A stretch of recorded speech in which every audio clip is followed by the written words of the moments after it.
Hey guys, it's Ryan with Big Dog Investing. Thank you guys for tuning into my channel. If you guys could do a couple of things for me, if you guys can go ahead and like, comment, subscribe to my channel if you guys have not done so already. Click the bell notification down below so YouTube can send you guys notifications whenever I release videos.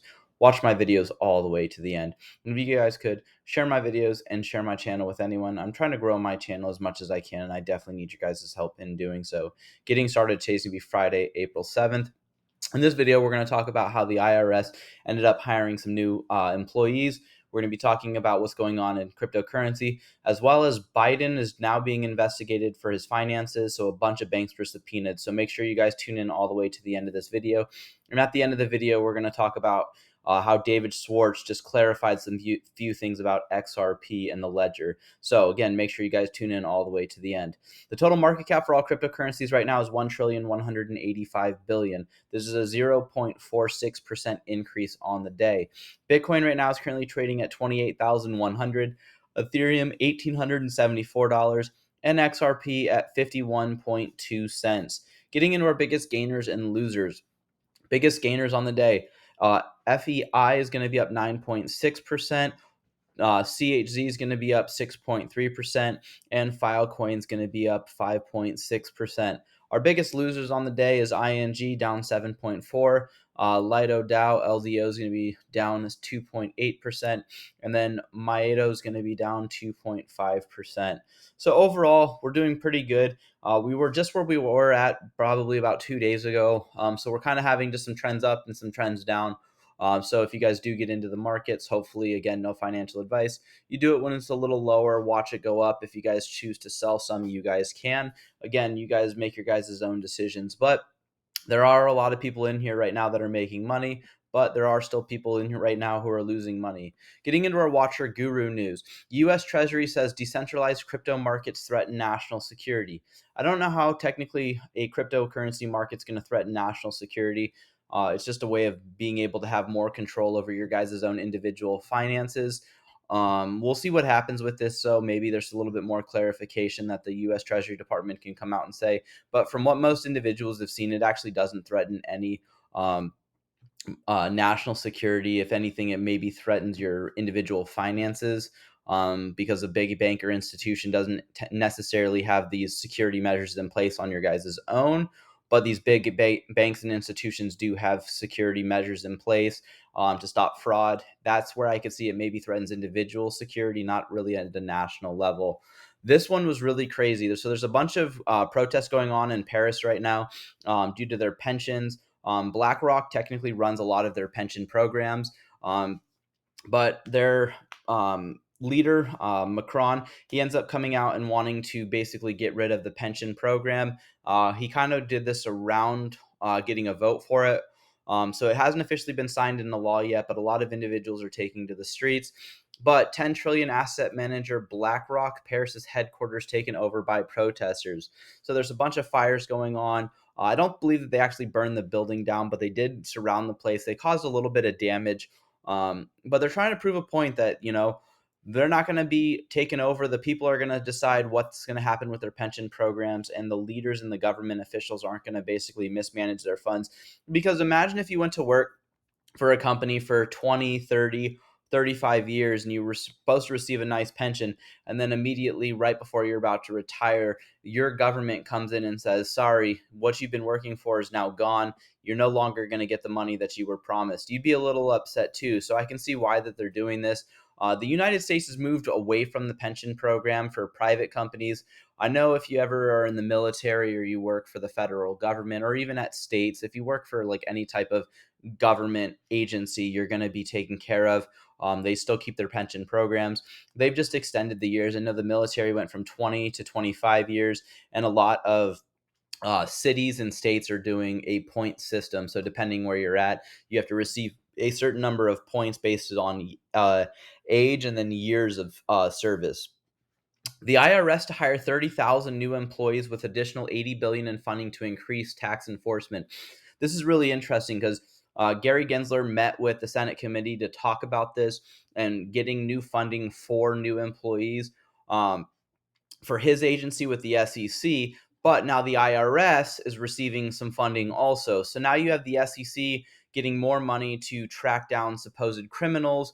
And now the IRS is now getting new money to essentially go after um, individuals for tax evasion. We're going to see where this actually plays out. They're promising that this isn't going to go against your average people. These IRS agents are going to go after, specifically, these 30,000 new employees are going to go after the most well off individuals, your top 1%.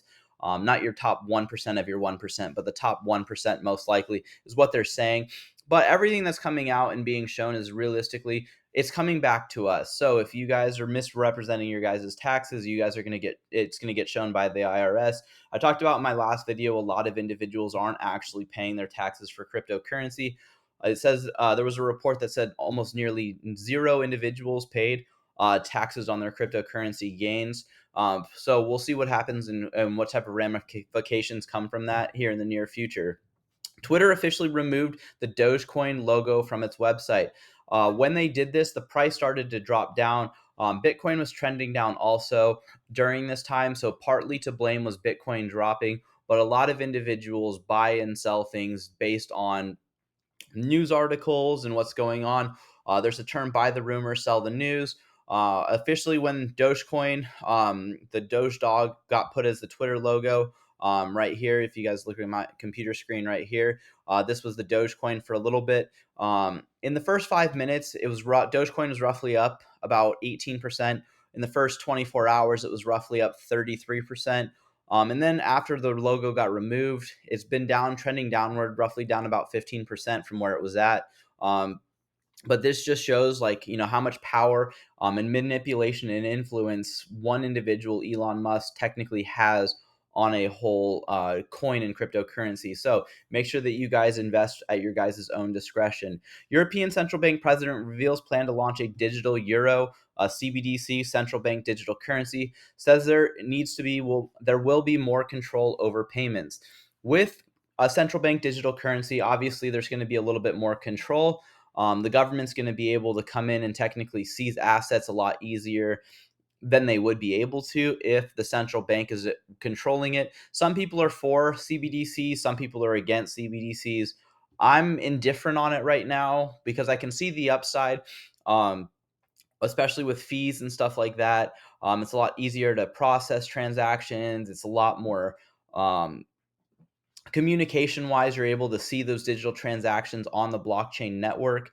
So there's a lot more transparency, but we'll see officially what the government agencies end up doing. I would highly encourage you guys to watch that video. US unemployment rate falls to 3.5%. As the unemployment continues to fall, it needs to get to about 10% before interest rates will be where they were at 2%. We'll see what happens though in the near future. U.S. presidential candidate Robert F. Kennedy Jr. warns the Federal Reserve FedNow digital currency will result in a financial slavery and political tyranny. Again, there's a lot of people that are for FedNow for the instant payments. A lot of people are against FedNow specifically because, again, they're able to track and control essentially your finances. Again, freezing accounts. We saw this happening in Canada during the Freedom Truckers when they went on the riots and stuff like that and refused to start transporting goods. Individuals wanted to help support these truckers, and then those bank accounts were frozen in Canada. The United States essentially hasn't had this happen yet, but if given the power, they technically could be doing this. It's kind of interesting, though, that the Democratic Party right now is bringing light to Robert F. Kennedy Jr.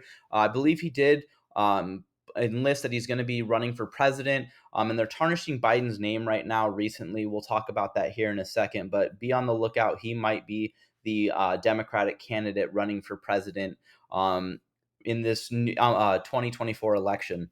Self-proclaimed Bitcoin creator Craig Wright says Apple is violating copyright laws by putting Bitcoin white paper on MacBooks. I don't know how this is copying copyright laws. Essentially, they're just showing an open source platform. Anyone can Google it if they really wanted to, so I don't see how it's infringement, but maybe he knows something that I don't. But he's coming out and saying that he created Bitcoin, and if he's lying about it, we'll see what happens with that also, because Satoshi Nakamoto is the one that supposedly was the creator, is the pseudonym for the creator of Bitcoin. And supposedly it's a group of 4 individuals, not just one individual like he's claiming to be. Florida Governor Ron DeSantis says a Federal Reserve digital dollar threatens U.S. financial freedom. And this is what I would kind of agree with right here. I wouldn't say that it threatens national security, like I said, more so the financial freedom aspect of it. Because again, they're going to have more control over you and your spending and how much you're spending, and they're able to track your transactions a little bit more. Because if I walked into a gas station and let's say I bought a energy drink and I use cash, no one's going to know that I bought an energy drink.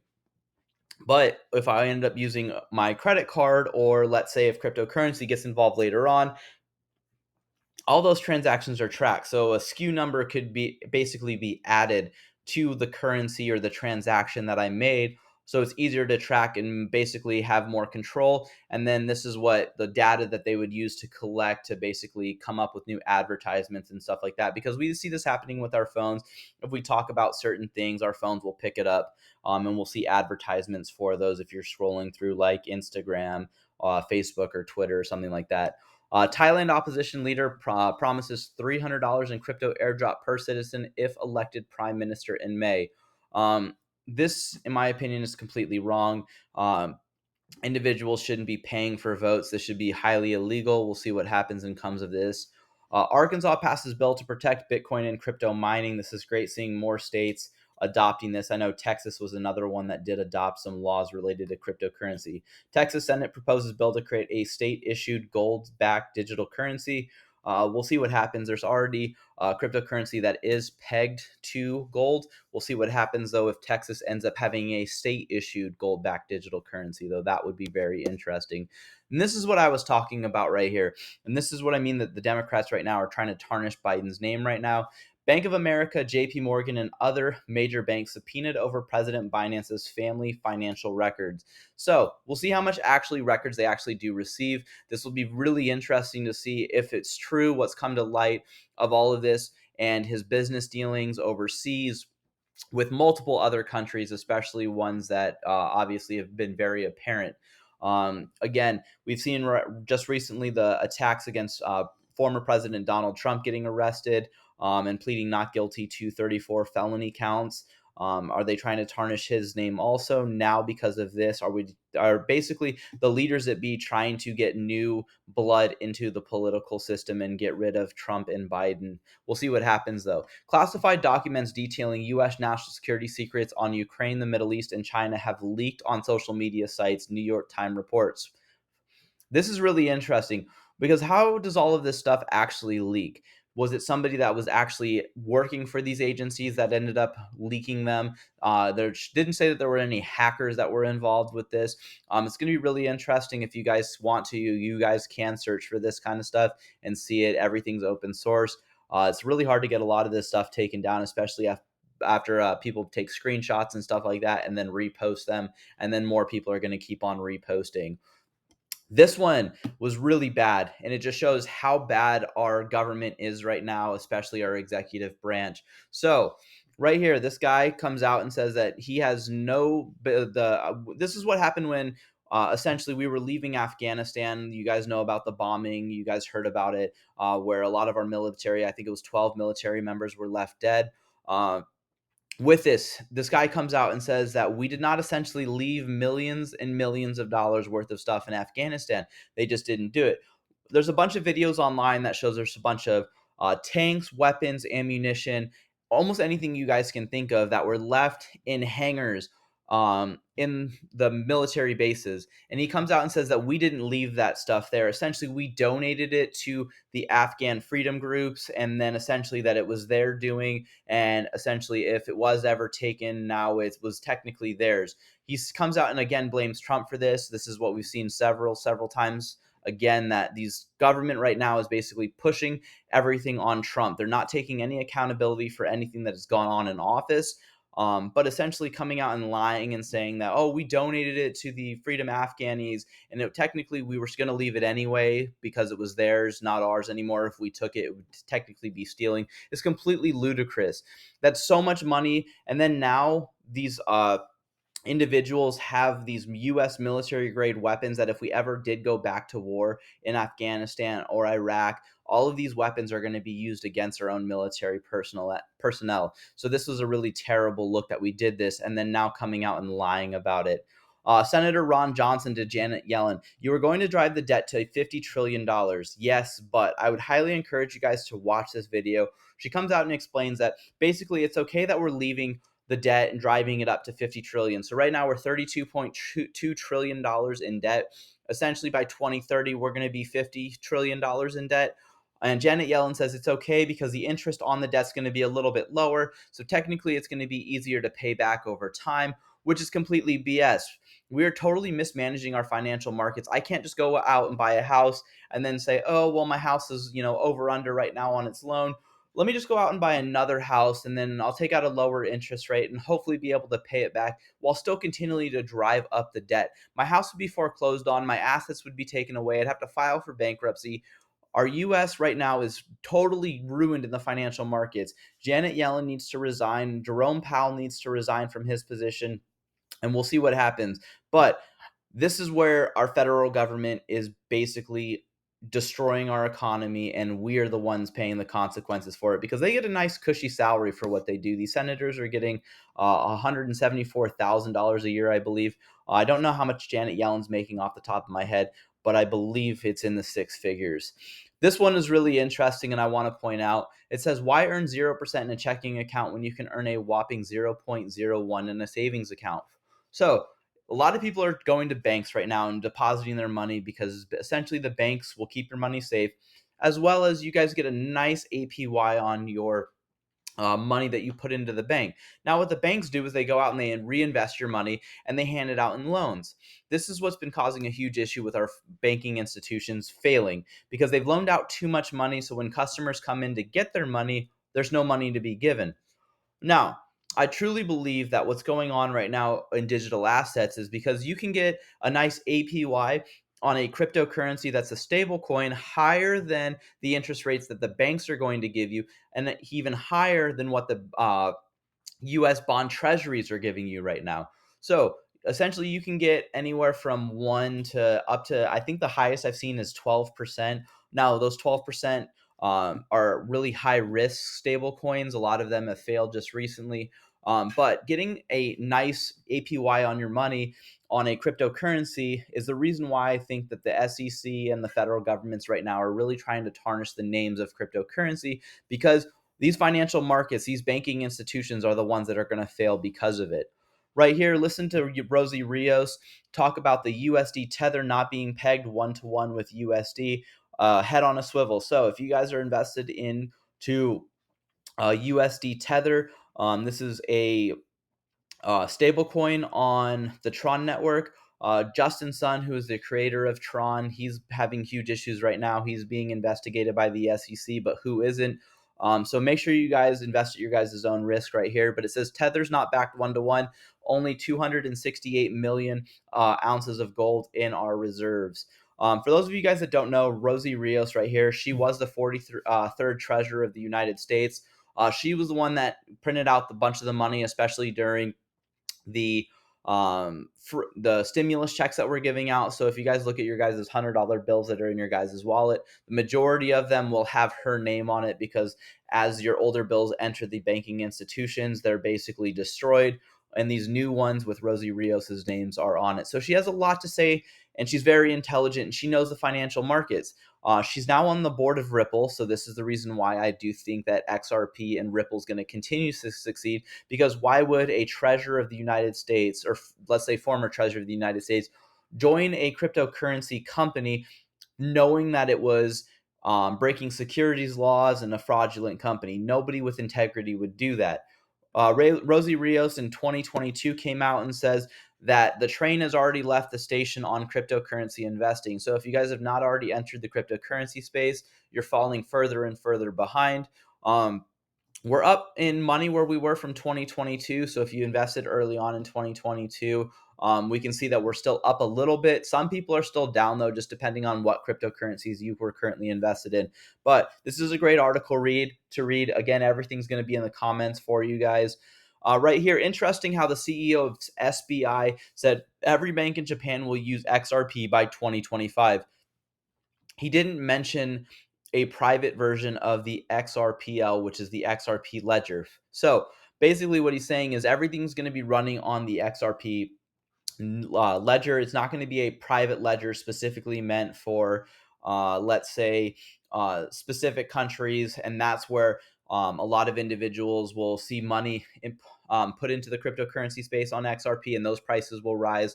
It's really interesting, though, that the SBI, the CEO, comes out and says this because right now with the United States, they're in a huge SEC versus Ripple case right now, saying that the XRP token's considered a security. We'll see what happens with this, though. Meta Lawman comes out and says, here's my take on the settlement in principle that was announced between the SEC and the Wahi brothers earlier this week. The SEC blinked, and here's why. Number one, the SEC probably thought the Wahi's brothers would just roll over since the brothers had already pled guilty to criminal charges. That is the SEC's favorite kind of case, a quick win with no opposition. The Wahis, however, surprised the SEC and chose to fight with a top legal team. Again, we've seen a lot of the times with the SEC that they're going out with these lawsuits against companies that are really small and then basically asking them to settle by paying a huge fine. Now, obviously they want the money. Okay, that's the big thing is the SEC needs money to keep on funding their businesses and everything else for them to keep on investigating companies. But what they're doing is they're going after all of these smaller individuals to basically bring up precedent and case law in a sense that now they can take all of these wins to go into whenever they go after a bigger fished in the cryptocurrency space. Right now, they are going after Ripple versus the SEC. They went after Library first and thought they would get an easy win with Library. They got a win with Library, but it wasn't an easy one, and there was a lot that came out that Ripple used in their case. Now, Ripple's still been in a lawsuit with the SEC for a little over 2.5 years now. We'll see what happens, but we're just waiting on Judge Torres to officially come out and rule on summary judgment. I do believe that Ripple is going to win that case. So the legal arguments explaining why the 9 tokens in the case are not securities were laid out was brilliant. The Wahi's lawyers at Jonestones and also an excellent amicus brief filed by Coinbase, Blockchain Assassin, and Digital Chambers. The SEC realized they might lose. Assuming the SEC intends to follow through with the threat to sue Coinbase, that will lead to the case for all the marbles. So the SEC may have blinked in the Wahis because they want to set up the case against Coinbase with as many factors in their favor as possible, including venue. The SEC might also get some of their level of cooperation from the brothers as part of the settlement, which they can use against Coinbase. But that shouldn't make much difference because Coinbase, just like Ripple, will turn on the legal question and not a lot on the disputed facts. Finally, it's theoretically possible that the SEC might come in with its senses and realize that, as John Dean laid out for saying for years, even if tokens were originally offered as investment contracts, they no longer qualify as securities when traded on secondary markets. So, this is going to be really interesting because Coinbase did receive a Wells notice from the SEC. So only time's going to tell if they actually do get sued. In my opinion, they will. And I do believe that Coinbase is going to be sued very soon, especially with the pending SEC versus Ripple case supposedly ending sometime this month. Right here, Ryan Selkis comes out and says every major crypto company in the U.S. should be ready to fund the upcoming campaign. It's going to take all of us for a war, an all-out war for the next 18 months. Founders, DM me for details. John Deaton says organize and fund. And the reason why this guy Ryan's saying this is because Senator Elizabeth Warren has come out and run a campaign. She's running for re-election for Senate, and she's doing a war on cryptocurrency campaign. So we'll see what happens with this. Uh, this is really interesting. So we talked about how JP Morgan CEO suggests government should seize private property to build wind and solar farms. John Deaton says, I suggest the government seize the assets from JP Morgan and Jamie Dimon. Jeremy Hogan comes out and says, you have to propose it.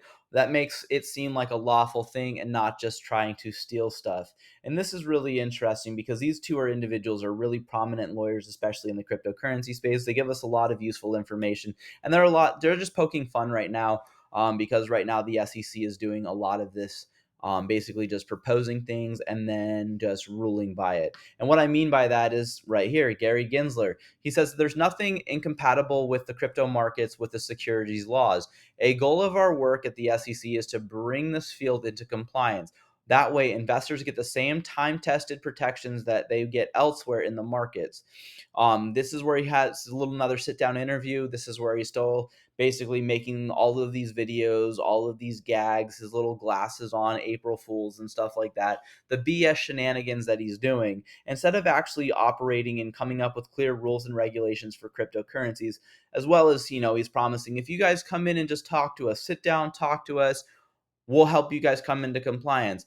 Before Ripple ended up ever getting sued, they actually went into the SEC, I think over 13 times, sitting down with SEC staff, and that stuff right now is not being shown. That stuff isn't allowed for the public eyes in courts, but they're coming down, sit down and talk to us, and then they got a lawsuit. So this whole BS that he's doing right here, it says that basically everything with cryptocurrency, there doesn't need to be new laws because there already are laws on file. They're called the securities laws and the securities rules. So we'll see what happens with this. But again, he's definitely not helping investors right now. He's basically just helping the political adversaries. And in my opinion, it's a lot of individuals on the Senate and in the House.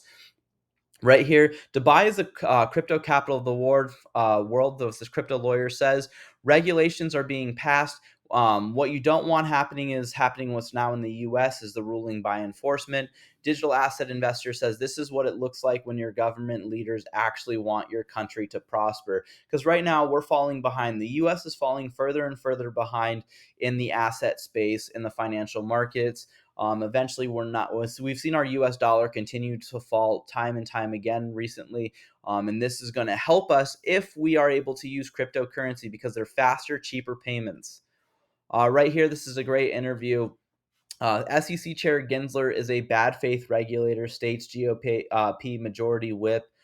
Says on this podcast, if you guys want to, I would definitely watch this video. There's a lot of interesting information, especially in the minute and a half right here that it was there. Wired comes out and says if you're trying to send a message that you want crypto in the United States, but you want it to be compliant, the way that you send that message is to help companies to become compliant. But we don't see that happening. Jeremy Hogan says, what's become clear in 2023 is not that it's just a lack of clear rules from the SEC, that the U.S. federal government has taken its position that the whole crypto industry is fraudulent and must be stopped. The SEC's come in and register is a lie and just a trap. And we have seen this again in the Ripple versus the SEC case. Moving further with Jeremy Hogan right here, he's coming out and replying to Bill Morgan, who says it was surprising to me that the SEC's own expert conceded that since mid 2018 onwards, that Bitcoin and Ethereum's price movement can be explained as much as 90% of XRP's price movement. Jeremy Hogan says, if the judge in the Ripple case wanted to split the baby, that's a horrific phrase, isn't it? She could just rule that the sales of XRP since mid to 2018 were not securities because even when the SEC concedes that Ripple's actions had almost no effect in the XRP's price since that point in time. What would that possibly mean? Ripple would pay a fine, which by my calculations, it would afford and move forward with its business. And now with XRP being the only crypto with clarity, maybe Coinbase would be selling Bitcoin and XRP next year. And that's really interesting because Coinbase, again, might be being sued after their Wells notice.